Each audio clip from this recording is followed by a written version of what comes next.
Good morning and welcome to the final one of 3 videos to explain to Durham residents about the proposed police facility and renovation. What today is the wrap up of some of the issues you'll see as far as the deficiencies within the building that would be addressed by a positive vote. And we want to talk a little bit about some energy efficiency and some upgrading to the existing building that would need to be done even if the renovation and addition were turned down by the residents in the vote coming up on March 14th. And I think that was an important thing. Many people were asking me about the different varieties of work that would need to be done to the building. It's a solid building that's got great bones, and it's certainly in a great location, so that's all a positive. But there are things that need to be done to this building that was built originally in the late 1960s, and then a small addition was put on the back in the 70s. And the windows are all original. The heating plant is original. There is minimal, if any, insulation within the building. That would all be upgraded.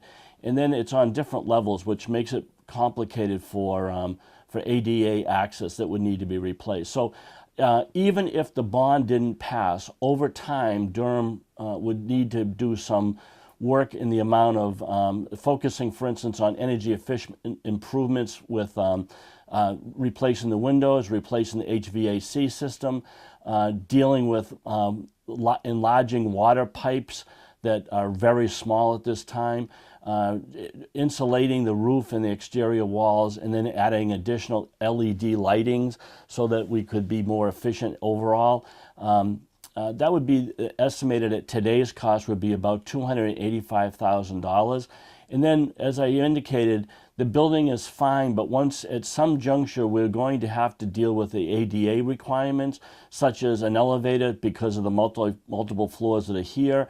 And then there's a chairlift that would be at the front, and then the toilet, several toilets would need to be upgraded to handicap accessible. That's almost $100,000. I think it's slated to be about $95,000. Past that, there would be masonry repairs, which we hope to show you in part of this filming. Some carpentry inside, door frames, some sheetrock repairs. Some of the ceiling tiles are old and sagged from some water leaks that have been repaired. Additional flooring or upgrading of the flooring that wears out. So one of the things I think that people don't think about in the police facility is that it's not a 9-to-5 operation. So it runs 24/7, every single day, all the time. So things are wearing out essentially 3 times faster. So flooring that would last for 20 years is only going to last a third less of that. So things need to be looked at in that regard. Things such as painting, which is not critical, but it would be nice to have the building updated. Some exterior trim and siding that is rotting on the building now. And then upgrading even the furniture and the personnel lockers that are wanting. That's about almost $400,000 in work alone on that.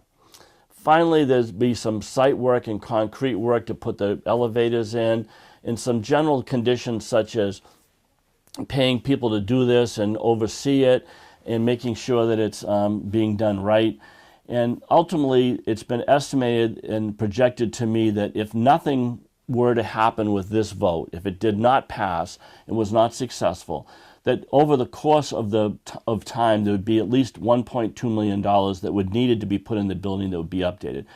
The proposal that's before you for the 1.9 is designed not only to put an addition on, which would allow the elimination of some of the deficiencies that are already in the building, such as the 3 critical ones that we've talked about, which is the women's locker room, which is undersized now, and the 5 women that we do currently employ.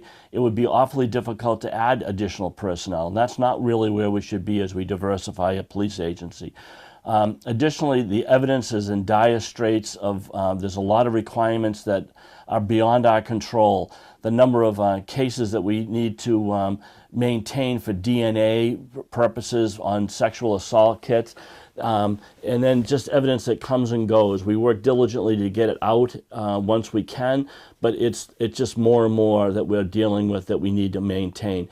And ultimately, and then finally, the records that we need to maintain within a secure environment.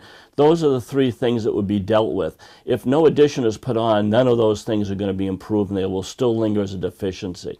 So we're hoping that people will see the wisdom of the timing of this event, which is there's good and attractive financing available to the town, and obviously the costs are never going to be cheaper than they are today. They're just going to go up.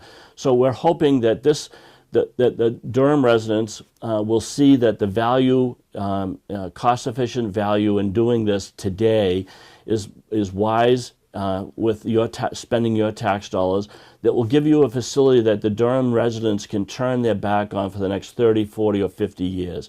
And I think it's a fair prediction, considering that we have already been in this building for 20 years. So we're certainly urging and hope that you will support us in voting yes for the addition for all the reasons that I've articulated. We'll be doing an open house on March 11th, Saturday, from 9 o'clock in the morning until noontime. We're focusing it on families and kids. Everybody is welcome, of course, coming down and enjoy some snacks and some popcorns, and we even have some face painting. So hopefully while that's going on, Mom and Dad will have an opportunity to be given a tour through the building so they can see it. The challenge for the police department is to convey that there is a need here in a building that many people hope that they never have to enter.